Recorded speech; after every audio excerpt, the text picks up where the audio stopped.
First, force yourself to smile. If you're alone, force yourself to whistle or hum a tune or sing.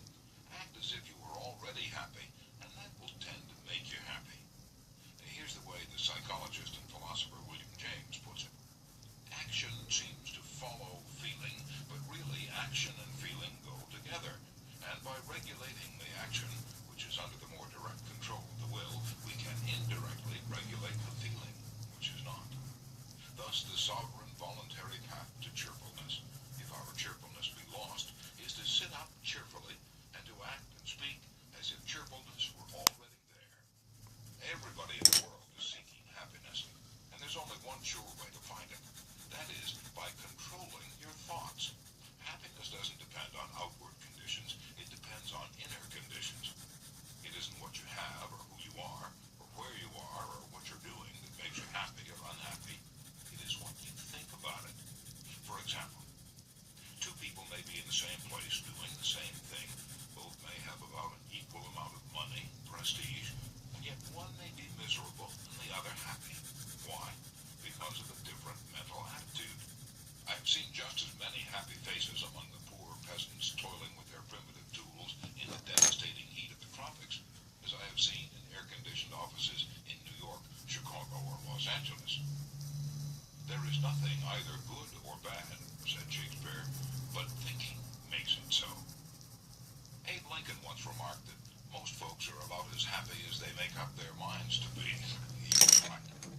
I saw a vivid illustration of that truth as I was walking up the stairs of the Long Island Railroad station in New York. Directly in front of me, 30 or 40 crippled boys on canes and crutches were struggling up the stairs. One boy had to be carried up. I was astonished at their laughter and gaiety.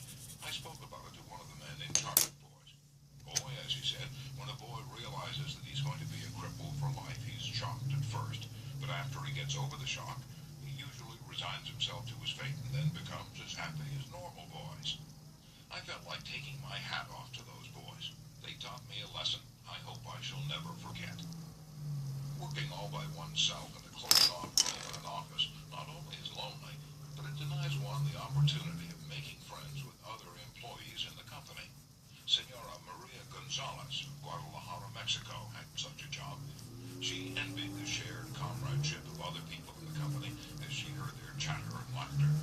As she passed them in the hall during the first weeks of her employment, she shyly looked the other way.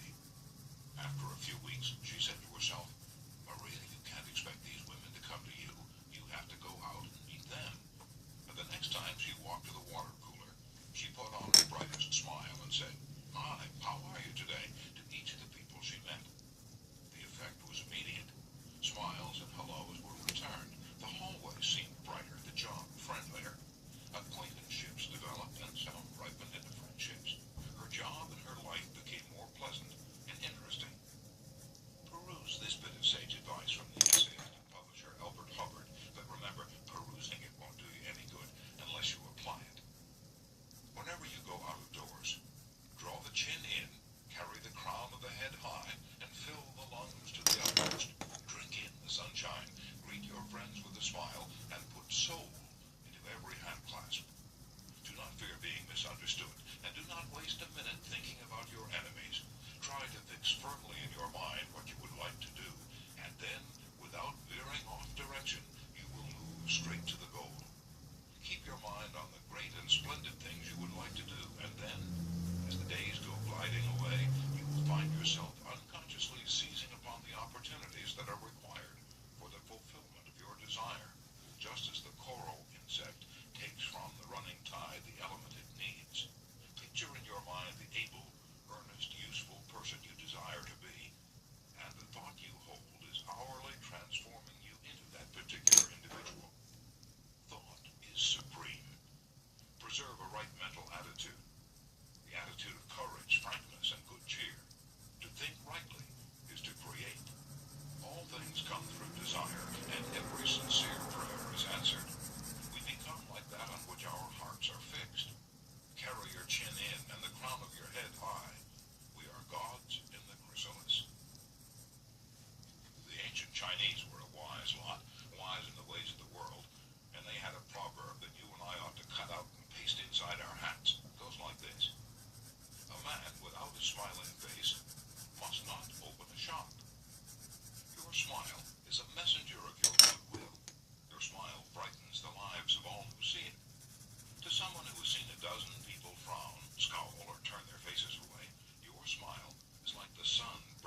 no earthly good to anybody until it is given away. And if in the last-minute rush of Christmas buying, some of our salespeople should be too tired to give you a smile, may we ask you to leave one of yours? For nobody needs a smile so much as those who have none left to give. Principle 2. Smile. Chapter 3. If you don't do this, you are headed for trouble. Back in 1898, a tragic thing happened in Rockland County, New York. A child had died, and on this particular day, the neighbors were preparing to go to the funeral. Jim Farley went out to the barn to hitch up his horse. The ground was covered with snow, the air was cold and stamping. The horse hadn't been exercised for days, and as he was led out to the watering trough, he wheeled playfully, kicked both his heels high in the air, and killed Jim Farley. So the little village of Stony Point had 2 funerals that week instead of 1. Jim Farley left behind him a widow and 3 boys, and a few $100s in insurance. His oldest boy, Jim, was 10, and he went to work in a brickyard, wheeling sand and pouring it in the molds, and turning the bricks on edge to be dried by the sun. This boy, Jim, never had a chance to get much education, but with his natural geniality, he had a flair for making people like him, so he went into politics, and as the years went by, he developed an uncanny ability for remembering people's names. He never saw the inside of a high school, but before he was 46 years of age, 4 colleges had honored him with degrees, and he'd become chairman of the Democratic National Committee and Postmaster General of the United States. I once interviewed Jim Farley and asked him the secret of his success. He said, hard work, and I said, don't be funny. He then asked me what I thought was the reason for his success. I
slashing prices and destroying all chance of profit.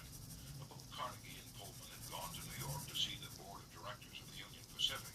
Meeting one evening in the St. Nicholas Hotel, Carnegie said, "Good evening, Mr. Pullman.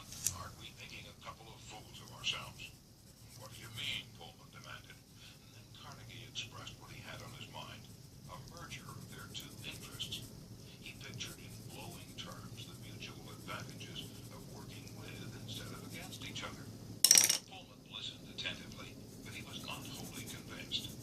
Finally he asked, "What would you call the new company?" And Carnegie replied promptly, "Why, the Pullman Palace Car Company, of course." Pullman's face brightened. "Come into my room," he said. "Let's talk it over." And that talk